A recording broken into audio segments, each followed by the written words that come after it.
Wyatt begins in like 5, 4, 3, 2, 1. Yo, welcome to Wyatt, and I'm your host, Wyatt O'Brien Evans. Grrr, woof, goddammit, woof, woof, woof, woof. Hey, to all my YouTubers out there, if you like what you hear, if you like what you see, click that subscribe button at the bottom of your screen. Just click it, click it, click it. I loves to click it. Hey, this episode of Wyatt is a very important and critical one. We talk about HIV, we talk about monkeypox, and then we slip in a nice slice of Onyx and the leather community in there for good measure. Yeah, we do. Now, our special guest is Mr. Rodney McCoy, and he's an HIV education prevention specialist. His career in that field spans over 3 decades.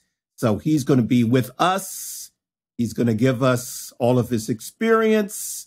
And then he's going to also talk about being a gay African-American male living with HIV. So y'all, let's get it on. And yo, without further ado, Wyatt welcomes Mr. Rodney McCoy. Talk at me. How the hell are you? I'm doing good. Actually glad to be here after all these years of seeing you doing your thing. It's an honor for me to finally get to be in the hot seat, a very good hot seat, with the Wyatt O'Brien Evans. Well, you're going to be in the hot seat. Let me tell you that. No, I'm just playing with you. But listen, man. Bring it. I'm gonna bring it. I am so glad to have you on this episode because this is really, really important. We're going to talk about your storied career in the arena of HIV prevention. We're going to talk about HIV in Black men. We're going to talk about monkeypox, and we're going to get a nice little taste of Onyx. All right? Yes, we will. So let's go. Let me ask you this. Where were you born and raised? New York City, born and bred, specifically Brooklyn. Ah, okay. Bed-Stuy, do or die. Nice. Seriously, nice. Yep. Grew up, lived all over Brooklyn, but was grew up in my early years in Bed-Stuy, Brooklyn. And before I left D.C., that was where I spent my last years in New York before relocating to D.C. So yeah, I'm a native New Yorker through and through. When that disco song comes on, I'm on the dance floor because that's me. I love that song. Now, Rod, I like to ask my special guest this question because it makes me laugh. And here it is. What was Rod like as a little boy, a little nipper? Give the audience, man, like 3 characteristics or qualities that best describe you. Talkative?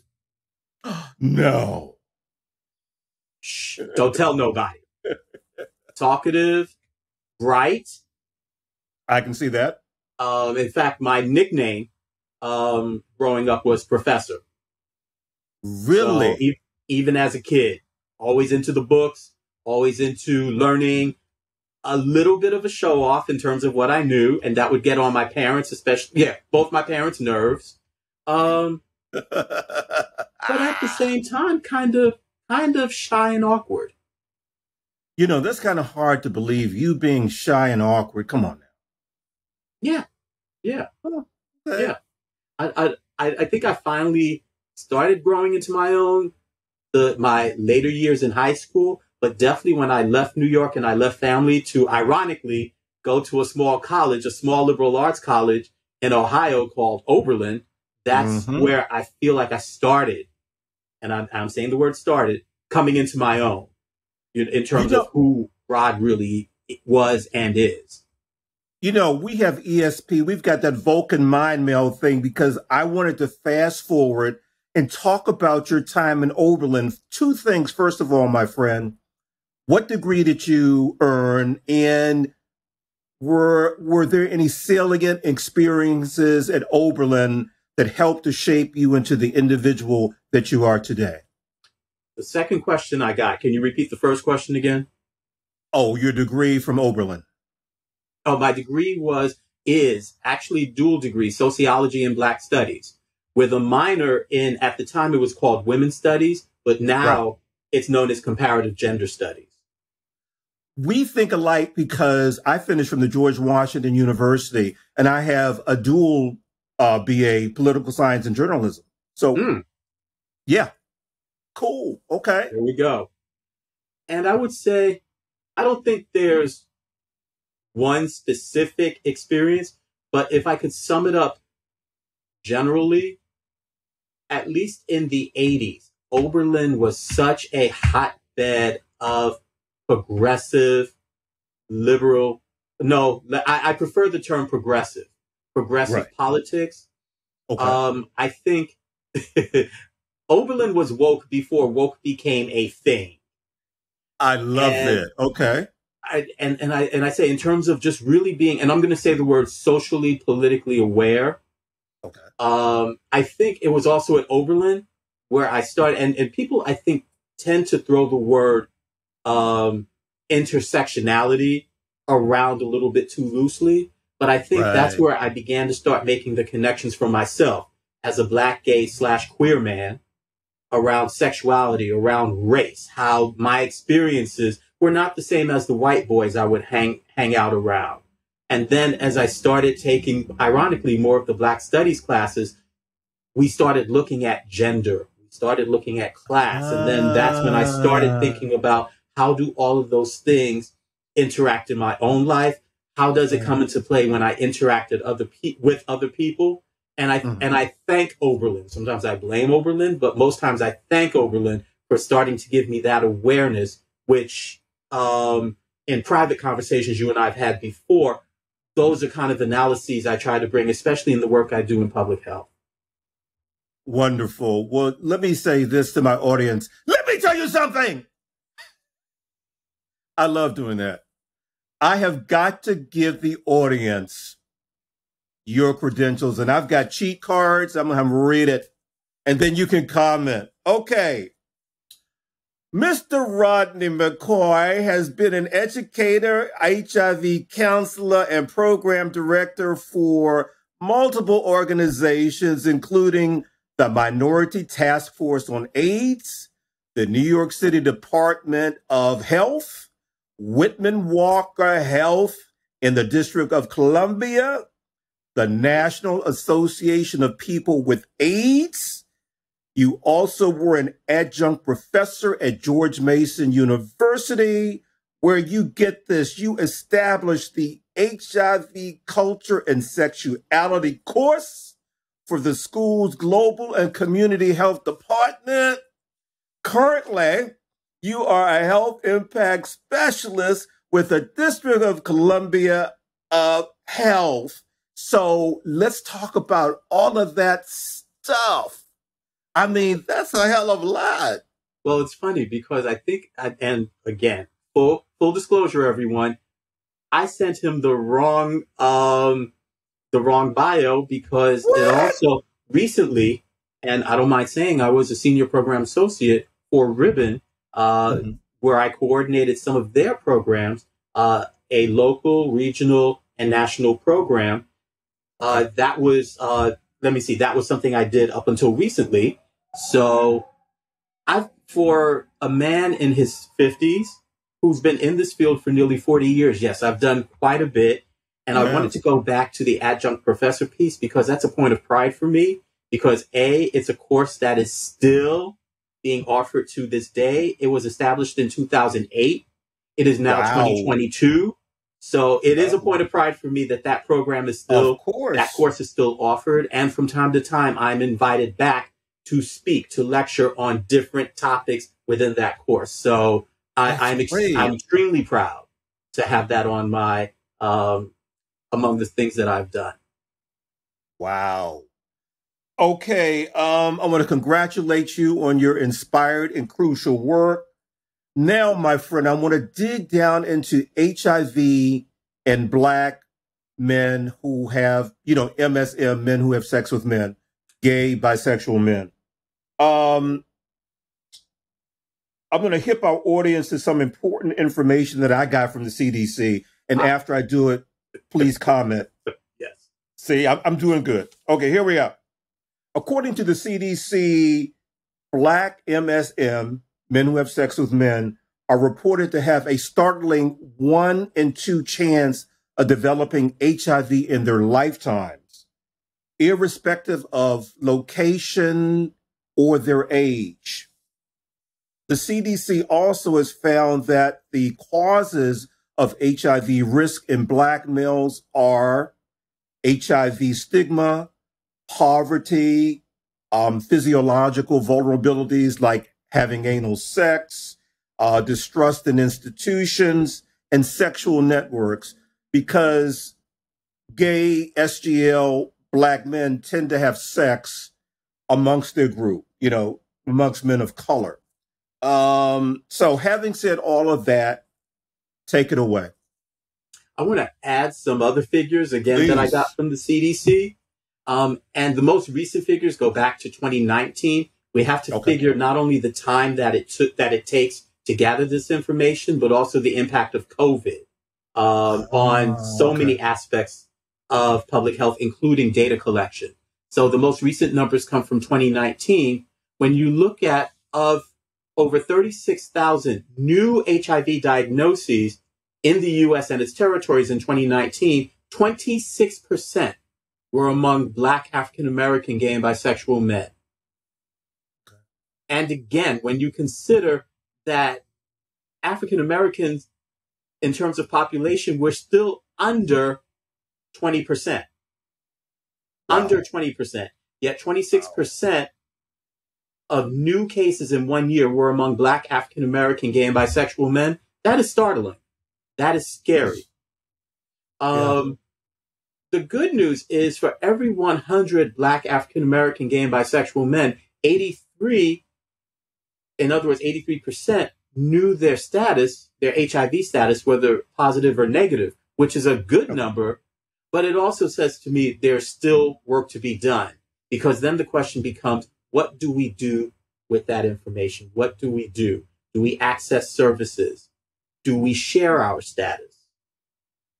Are we in treatment? Do we stay in treatment? Are we virally suppressed? And the numbers go on to say that out of every 100 of us, and I'm saying us as a gay/queer man who is living with HIV, like myself, out of every 100 of us who are diagnosed with HIV and taking 2019 as a snapshot, only 75 of us received some type of HIV care. Only 55% of us stayed in care, and only 62% out of 100 were virally suppressed. Whoa. So there is still, and that has ramifications in terms of what are we doing in terms of outreach? What are we doing in terms of education? What are we doing in terms of care? What does it also mean for community viral load? In other words, in any of our communities, how much HIV is going to be present? And we're only talking among gay and bisexual men alone. Okay? And also something else I want to add, I'm not a big fan of the term MSM, men who have sex with men. Mm-hmm. One of the reasons why is because, I think this is one of the issues when we talk about why we may still be at risk. Men who have sex with men talks about men who may not identify as having sex with other men, may not be open about it. So I think it tends to pathologize men without looking at the larger cultural context. There's a reason why my brothers may not be open. I'm open about who I am, what I do, and also my status. But there are some pretty good, compelling reasons why there are a lot of men who are not. And I think as long as we don't acknowledge that there are cultural issues and nothing wrong with the men themselves, and I think gay and bisexual get to that. Because when you say gay, all you got to look is the reaction to P Valley and those scenes. So when you look at culturally, and not just among Black people, but even white people reacting to these love scenes and sex scenes between two men and the backlash. And I'm going to quote what it is, the backlash that the producers and the writers of P-Valley have been getting. Then you look at that and then say, oh, but these are men who don't disclose, so therefore they may be putting other people at risk or at risk themselves. But we're not making the connection if we say MSM, well, there's a reason why. So in other words, then, correct me if I'm wrong, you could say that MSM is sort of like a euphemism. Exactly. And not really appreciating when you use MSM, excuse me, you're really not appreciating all of the nuances and the total impact. Exactly. And I think that's one of the issues we need to look at for any of us on any level who's doing prevention, education, advocacy, and linkage to care, to really look at, if I don't say gay or bisexual, if I don't call it for what it is, even if there's resistance from the very men themselves, do I continue that resistance, or do I create a safe space to challenge that resistance to us being open about who we are and what we do, and therefore have proper intervention? That has been the ongoing issue when it has come to prevention, or prevention and treatment and care for Black, gay, and bisexual men. Rod, to me, it seems that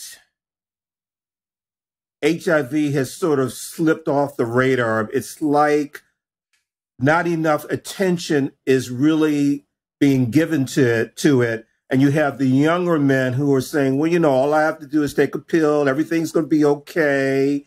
But, you know, as you get older, and we're going to talk about this soon, you know, your body just starts to break down. So is there a way for us to tweak the message to put it really back firmly on the radar? I struggle with that because I think that message that you just presented about how HIV is perceived is a double-edged sword.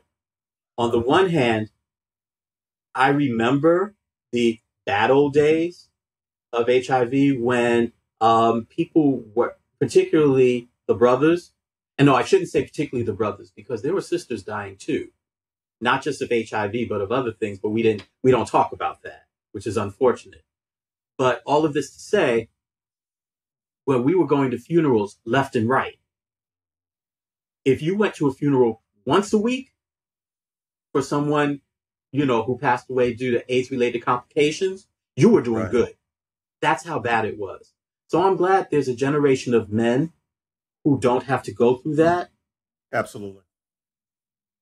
I think there are some benefits to now HIV is seen as a manageable chronic illness, because I think that lessens, it doesn't eliminate, but it lessens the stigma that has kept so many people from talking about HIV, that has kept people from getting tested, that has and still keeps people from accessing care.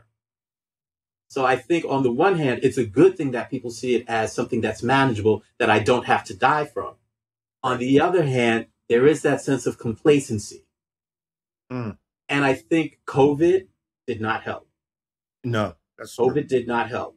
And the reason why I say COVID did not help, because when you're talking about in the course of 2 years, more people died of COVID-related complications than people did of AIDS-related complications within that same time span.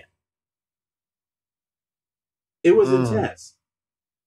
And I think because, given the nature of transmission, that you are talking about something airborne, which HIV still is not. I think that's why, and it really impacted more people. COVID took over in terms of public health awareness. To the point where I think HIV, like you said, did take the back seat, which I think is problematic because HIV is an epidemic that didn't stop because of COVID. And now, when we seem to have gotten a handle on COVID, here comes monkeypox. What challenges me about monkeypox is, again, I'll get to that in a second. I'll try to keep it as brief as possible. The challenge that I'm having with monkeypox is the way we are talking about it as public health officials, as well as general community. On the one hand, it is not, and it really is not, a gay men's disease. Right. The issue that I'm having is this is where we are looking. And so this is where we are doing a lot of prevention and outreach. But in doing so, I think the old homophobia, the old erotophobia, because of the nature of how it is passed, skin to skin contact and the sharing of cloth or material, that much we do know with someone who has an active case of monkeypox. And of course, what are one of the more active ways of skin to skin? Sexual contact. Whether there's penetration or not. Sexual contact. I think given that reality, it has also framed the worst in how people view myself as a gay man who is sexually active. Mm-hmm. And the reason why I say that is, and I think one of the things that's framing the discourse around it being a sexually transmitted disease, which it's not, is when I look at the questions that I'm being asked to fill out. Right. What is challenging to me is for the first time, and I am turning 55, for the first time in my 55 years, and I've been sexually active since I was age 18. So you're talking damn near 40 years. Mm-hmm. This is the first time I've had to lie about my sexual exploits in order to get access. And when I say lie, I don't mean rounding down the numbers. I mean rounding up the numbers. Yeah, I had to do the same thing because you want that vaccine. And what it does is, remember, this is information that's being collected. So many of us are, I'm going to say it, are lying about our sexual history, saying that we are doing more than we're actually doing. Right. In order to get treatment that, a vaccine that we need.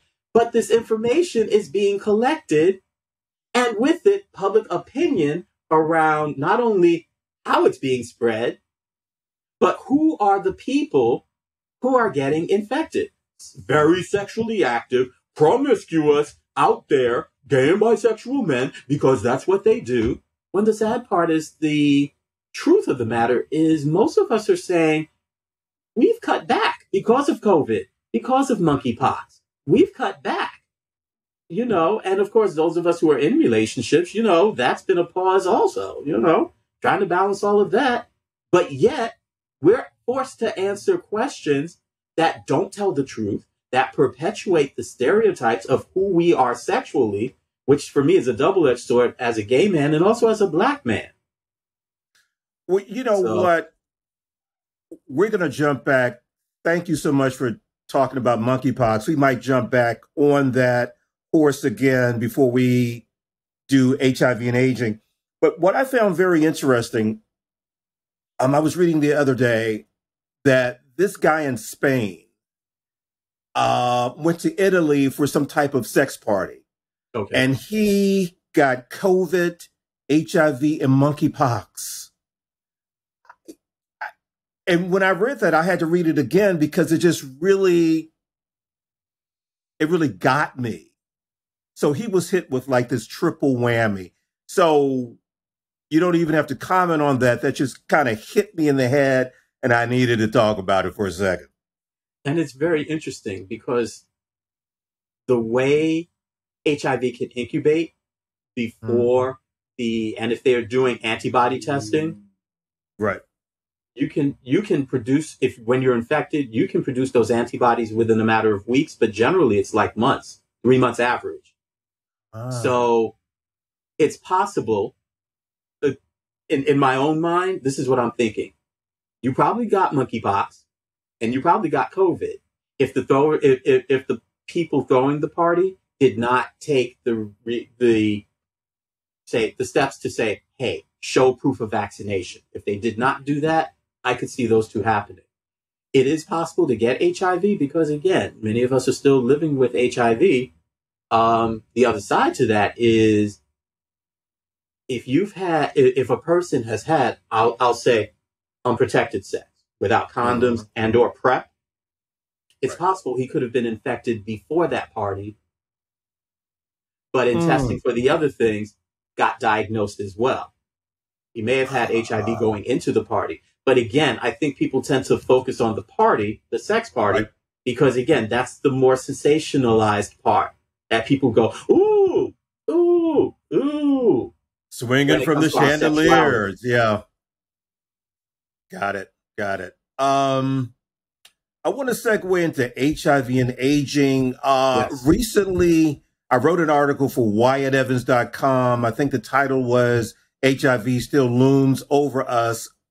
There's this new study that found that pretty much soon after you become infected with HIV, your cells just speed up where the aging process is concerned.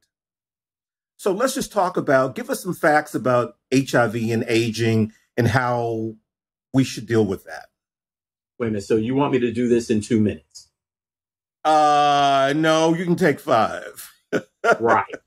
So give me 5. First of all, I want to acknowledge Ribbon and the Ribbon Organizing Center, which is the project that I was working on recently. And their focus is on HIV and aging. And also one of the things I did not mention earlier was that I was also for many years an HIV 50+ scholar with the National Minority AIDS Council. They go by NMAC now. So those were the two organizations that really helped me to understand HIV and aging. And one thing that you said in terms of HIV accelerating the aging process, in terms of how fast, we don't know, but we know that the things that are associated with aging, because what HIV can do to the immune system, as well as the immune system naturally aging itself, we may see some of these things around heart disease, osteoporosis, other things happen sooner. That's number one. Number two, also consider when we talk about aging, we're talking about, how do I put this? The sociological and the psychological impact that can have. One of the things, in fact, I was talking with my father and with my best friend about is our aging parents and our colleagues who are aging, who are passing away and are experiencing loss of their families and their close circles. That still happens for people living with HIV. Then if you want to add the layers of stigma around aging, stigmas around HIV, stigmas around also if you happen to be part of the LGBT community. Right. Also add questions around access. I take living in DC and again, growing up in New York, I take services for granted because I have access, ways to get to them. One of the things that was very important to me was having colleagues in rural areas say to me, yes, you may get to your doctor in half hour. I have to take a day because I have to drive 3 hours to access the same services that you get for free. And that was mind blowing because I think sometimes we take that for granted and we just may not know. Things we may take for granted, like accessing things through the internet. Again, if you live in an area, where internet service might be spotty, if it all existed. True. That's an issue. And what does that feed? Isolation. Isolation, especially during COVID. COVID intensified this. Isolation was probably one of the things that I heard talked about the most. So when you hear people talk about checking on your elders, checking on your elderly neighbors, checking on your elderly family members, there's a reason why. There may be things going on physiologically, psychologically, emotionally, socially, that we may have no clue about, that HIV, that happens with aging anyway, that HIV adds layers to. Wow. That's a lot. That's a lot. In 5 minutes or less that I did the work that organizations like Ribbon, like NMAC, like so many across the country. I hope that 5-minute speech gave people an insight as to why talking about HIV and aging, and especially, again, like I said, I'm turning 55, and I talked about living with HIV. And so for me, this is not just professional, this is personal.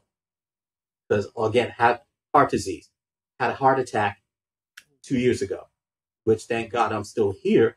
But learning that people with HIV are at a greater risk for heart disease. That hit close to home. I'm like, yeah, I know. So many other things. Well, Rod, you did that quite well in 5 minutes. I mean, I applaud you for that. Thank you so much. Um, Anything more you want to say about monkeypox before we move on to something else? And I think it's important, and it's funny because, in full disclosure, thinking about HIV, thinking about monkeypox, talking even about HIV and aging, it's part of the work that I've done, and that's around promoting a positive sexuality. One of the other things around HIV and aging, aging in general, how does aging impact our physiological as well as our social response around sex, sexuality, connecting with other people to enjoy it, or feeling like we have to give it up. And so the work that I do, and I like to emphasize sexuality, is because that's something I think many people, if not everybody, experiences, deals with, grapples with, but a lot of us don't talk about. So I think in this day and age, especially in the immediate, particularly for gay and bisexual men, I think monkeypox has really challenged us a lot around definitely how we connect sexually, but also the public discourse around who we are sexually, which a lot of us are saying, but that's not true. And the homophobia that's been accompanying a lot of the discourse around monkeypox. And for me, like someone like myself, I remember telling my colleagues where I've worked that the first time they presented an article on monkeypox years ago, I had a literal, visceral reaction where I felt ill and nauseous because I was like, I've been here already. I've been here before. Shades of HIV, the bad old days. And again, when we talk about HIV and aging, people don't talk and take sexuality seriously for people who are older. You know how we talk about it, cougars, dirty old men, just to give some examples. You probably have never experienced that. You have not. But someone like me, have seen it, heard it, experienced it, may have even wielded those words myself. But all of this to say, I think if there's a common denominator is how do we feel good about ourselves, especially as Black, gay, and bisexual men, with all of this going on, and not just have a healthy sense of who we are sexually, but who we are as. You are really reading my mind tonight. It's like ESP, like the Vulcan mind meld, because let's kind of move into something a little kinky, perhaps kinky, and that is Onyx. Right. Correct me if I'm wrong, but you are a full brother, right? Yes, I am. The organization's Mid-Atlantic chapter? One of the co-founders, yes. Okay. And you're also heavily invested in the leather community? Yes, I am. Now, my audience, Onyx was established in Chicago in 1995 by men of color who enjoy the leather and fetish lifestyle. So, Mr. McCoy, in 25 words or less, give us the mission of Onyx. Onyx provides, I won't do it in 25 words or less, I'll just do it in less than a minute. Onyx provides a safe space for gay and bisexual men of color. And let me be specific, the Men of Onyx does it for gay and bisexual men of color. The Onyx Pearls provides a space for women of color, regardless of how they identify. And we are inclusive of not just cisgender, but transgender men and women. And the purpose of the mission is to provide a safe space for us to safely, do our own explorations of leather and or kink, connect with other people with similar like minds and experiences and curiosities, and to serve as a bridge for those of us like myself who wanted to venture into the larger leather and kink communities and network with other organizations, meet other people, and be involved in other events. And the most important piece, because I could hear one of our founders, Daddy Steve Bayless, say to me, the most important thing about Onyx is that when we come into the community, we don't come, and specifically with the men, we don't come on the arms of white men, but we come in our own authorities as who we are as men and men of color. I like that. I like that.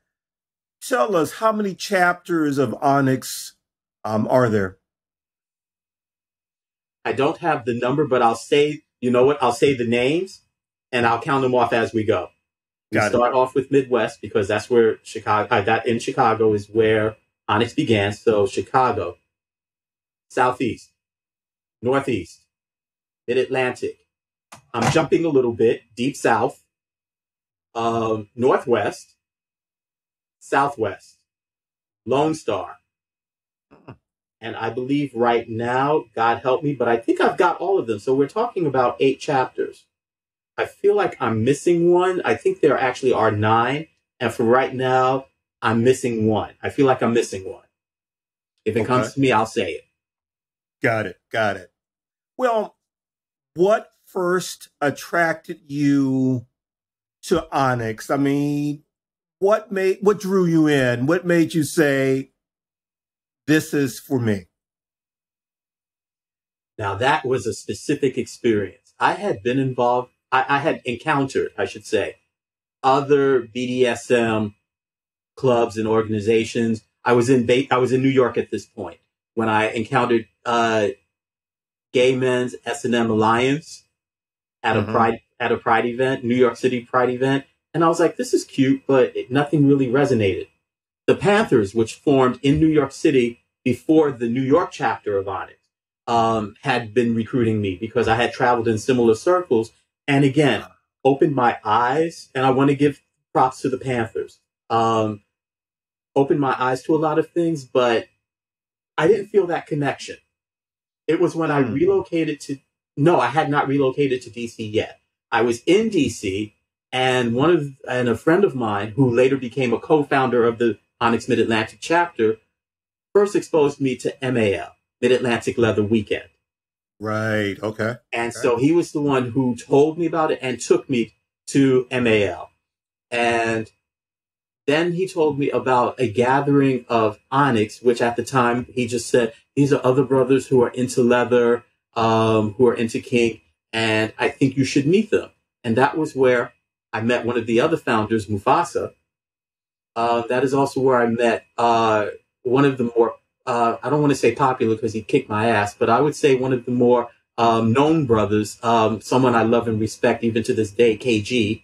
I want to give him props too. And I met so many other people who were from Chicago hosting this party, this gathering in a hotel room and people are going to smile, Washington Plaza Hotel. Right. And something in me said, yes. And literally that's what happened. That yes, that's something from within that was like, now I know what people, and at that moment I knew what people meant when they said, I found my tribe. Like a spark. Tribe. That spark. This was 1998.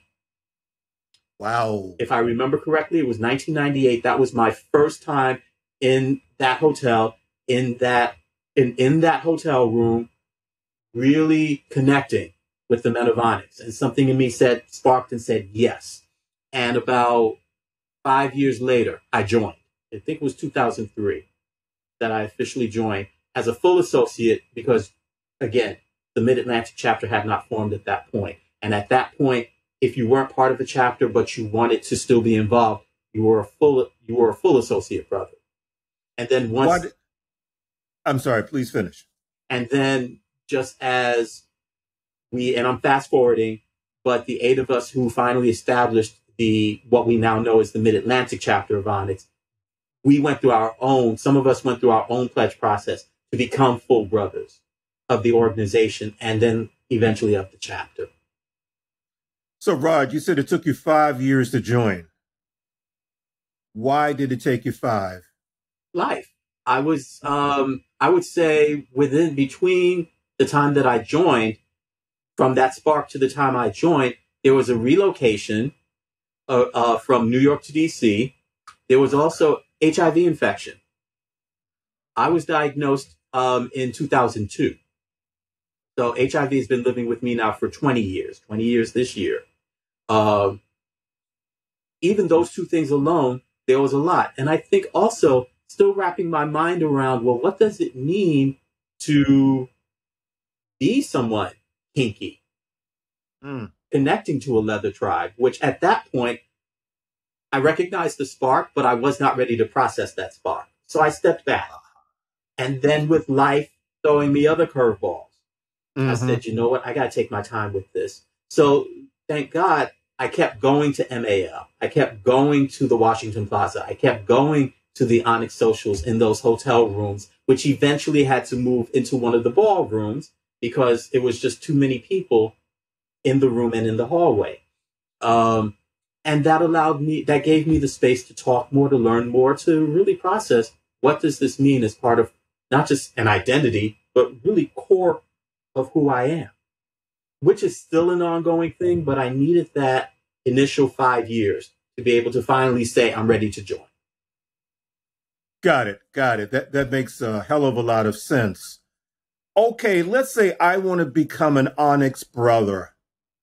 What qualities, characteristics, traits, what within me, what do I need within me, within my spirit to be a fit, if I'm making sense? Yes, and I'm going to preface this by saying, keeping in mind that I am a co-founder of a chapter. I served as its first president. I was a pledge master of this chapter for 5 years. Also and I'm going to add being a 2-time title holder. I think I have a perspective and experience. All right now. Yes, you do. Yes, and I think I have a perspective and experience that might color what I would look for. But since you asked me. Well, that's why I asked you. See, I knew most of this. That's why I asked you. So I have and hopefully my brothers and my pearls would agree with me. But what I would look for is, how kinky are you? And if you're not very kinky, how open are you to learning, to experiencing, to asking questions, to growing? On a scale from 1 to 10, I'd probably 7.5. Me personally, I would ask you, well, what are you into? What are you curious about? And I'd wait back to see what you would say. That would give me one perspective. The other thing I would look at is, what does brotherhood mean to you? Also, connected to that, what have you heard? What do you know about Onyx? And what have you heard? Because sometimes those are two different things. But I would want to know, anyone coming into the organization, what have you heard? What have you experienced for yourself? Who in this chapter knows you? There's this thing called vetting that for me is very important. I was vetted for coming into Onyx, holding titles, even the times, and we don't have time to go into it, but even in certain dynamics when I was somebody's sir, and even when people have approached me to be their daddy, we were asking around, who is this person? What do they know? Similarly, I think anyone coming into Onyx, if no one else, I'll be one of the people to say, who is this person? Do you know him? Do you know her? Do you know them? What are they about? What experiences have you had with them in terms of kink play, in terms of interactions, social interactions? Who is this person? What's your vision for Onyx? And this is something I do ask the pledges when I am involved. What do you want to get out of this process? And what do you want to give to this process? See, those are the things I start looking for. And I would probably really look at, what does brotherhood mean to you? How would you define brotherhood? Because that is something that we are, and I'll be transparent, that we're starting to look at and that we're starting to ask, not just in Mid-Atlantic, but Onyx as a whole. What does being a brother mean to you? Some of us are even asking, what does being a man or a man of color mean to you? Mm-hmm. So if anyone steps to me, I hope they have answers to these questions, because I will be listening carefully. I will listen carefully to what your answers are. And I will begin to form an opinion. Does this person have what it takes to be an Onyx man? Those are some deep, substantive questions. Okay, what are some misconceptions that people have about Onyx? I almost hate to say it, but I'm going to say it. Please do. And the fact that I have to say it. Onyx is not a sex club. Yeah, so many people think that's the case. Onyx, and I think some people actually want to join it for that. and get very disappointed.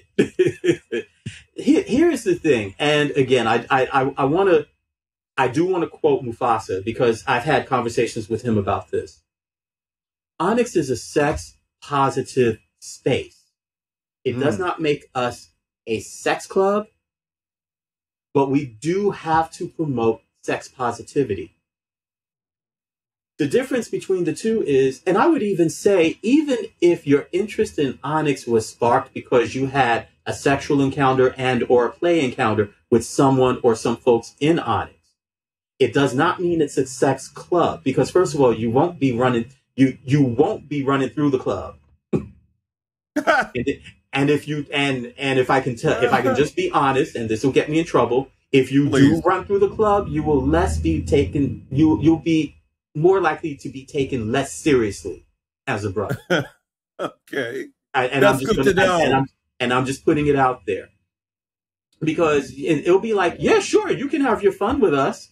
But after all is said and done, when we start looking who wants to join, is there someone who wants to come to the club for dates? As opposed to, I really want to explore who I am as a person, including my sexuality, and this is the place to do it. There's a difference. Going back to a word you said, nuances. There's a difference between, I'm just here for the dates. Well, shit, you don't need to join Onyx. You can just come to a bar night or another event, talk to people, flirt, bat your eyes, show your ass or your whatever. And if the chemistry is there, you'll have some fun. But you don't have to join. Versus, if I want to join, well, this is not just about sex. This is not just about play. This is not just about kink. This is about how are these brothers and pearls going to help me in my journey of understanding who I am and understanding what this thing called leather and this thing called kink is. And if I can put a personal spin to it, who are these men and these women and these individuals stepping outside of the binary? Who are these individuals who hopefully in the spirit of brother and sisterhood, if I really have some stuff going down, because this is a fraternal organization, is there anyone in this organization that I can go to if I lose my job or I'm going through a breakup or I lost a parent? Who can I talk to? If I have an illness, who do I go to? That's the brotherhood piece right there. Yes. That's the brotherhood piece right there. Exactly. Okay. Before we slide out of here, I want to know what you've got planned for the rest of the year, including Onyx.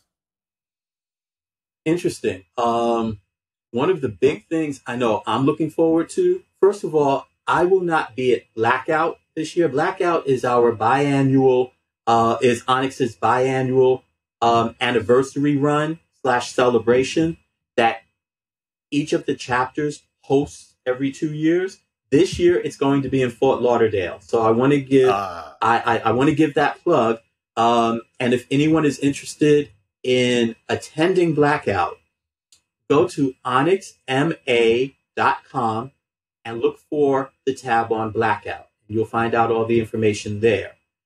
This year, unfortunately, I will not be at Blackout because the U.S. Conference on HIV and AIDS, the major HIV conference in the U.S., overlaps, unfortunately, the same time as Blackout, and it's going to be in Puerto Rico this year. Nice. That is where I will be. I will be attending workshops. I will be networking. There are some other things that I'm working on that because it's in production, I can't talk about right now here. Sure. But I think once things start to emerge, I know how to get in touch with you. I can say, Wyatt, I'm doing such and such and such and such. But I want to give a plug to USCHA and to Blackout. And they're both happening the weekend of October 7th this year. So uscha.life is where you can go to find out more information about USCHA. onyxma.com/blackout is where you can find out about this particular Onyx event. And people can hit me up if they want to find out specifically about leather, kink, and even my own journey in that realm around Onyx. I prefer folks go to American Leatherman 2017 onyxisnot@gmail.com. Anyone else interested around my HIV and public health stuff, contact me at Rodney McCoy 827@gmail.com. Well, Mr. Rodney McCoy, I want to thank you for stopping by. Wyatt, you must come back.